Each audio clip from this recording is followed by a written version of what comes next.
তুমি আমার কথা মিলাই নিও, আজ থেকে পরীক্ষার পরে, পরীক্ষার রেজাল্টের পরে যখন ইউনিভার্সিটি সার্কুলার দিবে, যখন বুয়েটের সার্কুলার দিবে, বা যখন মনে করো রাজশাহী বিশ্ববিদ্যালয় সার্কুলার দিবে, তখন এই কথাগুলো আমার সাথে মিলাই নিও। আজকে বলে গেলাম, আল্লাহর কসম আজ থেকে 5 মাস পরে আমার এই কথাগুলো তুমি মিলাই নিও। আজ থেকে 5 মাস পরে যখন এই বিশ্ববিদ্যালয়গুলোর পরীক্ষার সার্কুলার দিবে, তখন লাখ লাখ স্টুডেন্ট কান্না করবে, কান্না করে একটাই কথা বলবে, ইস এইচএসসি লেভেলে যদি আরেকটু ভালো করে পড়তাম। কেন?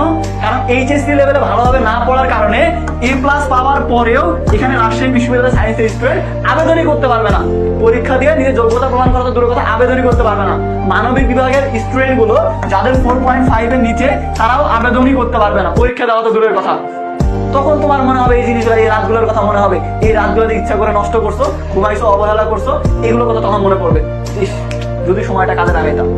আমি এগুলো দেখে আসছি, বিদায় তোমাদেরকে এত দূর করতেছি। কারণ আমি চেষ্টা করতেছি অন্তপক্ষে আমার গ্রুপে যে স্টুডেন্টগুলো আছে, তাদের জন্য আমরা দিনরাত পরিশ্রম করতেছি, তারা যেন এই ধরনের কোনো কিছু ফেস না করে।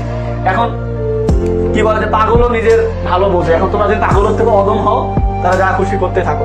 এইচএসসির পরে অ্যাডমিশন লেভেল তোমাদের লাইফের সব থেকে ইম্পর্টেন্ট একটা চ্যাপ্টার। হ্যাঁ, তোমাকে অনেকে মোটিভেশন দিতে পারে, এইচএসসি A+ না পাইলে কি জীবন শেষ, অ্যাডমিশনে পাবলিক ইউনিভার্সিটিতে না পড়লে কি জীবন শেষ? জীবন শেষ না ভাই, কিন্তু তোমাকে নিজের যোগ্যতা প্রমাণ করা কিন্তু গুরুত্বপূর্ণ। তুমি বিগত 11-12 বছর কি করছো না করছো হাবি যাবে আমি জানি না, কিন্তু 11-12 বছরে তুমি যা করছো সেটা আবারও প্রমাণ করতে হলে তোমাকে এই 2টা ধাপ পার করতে হবে ভালোভাবে, তাছাড়া কোনো উপায় নাই।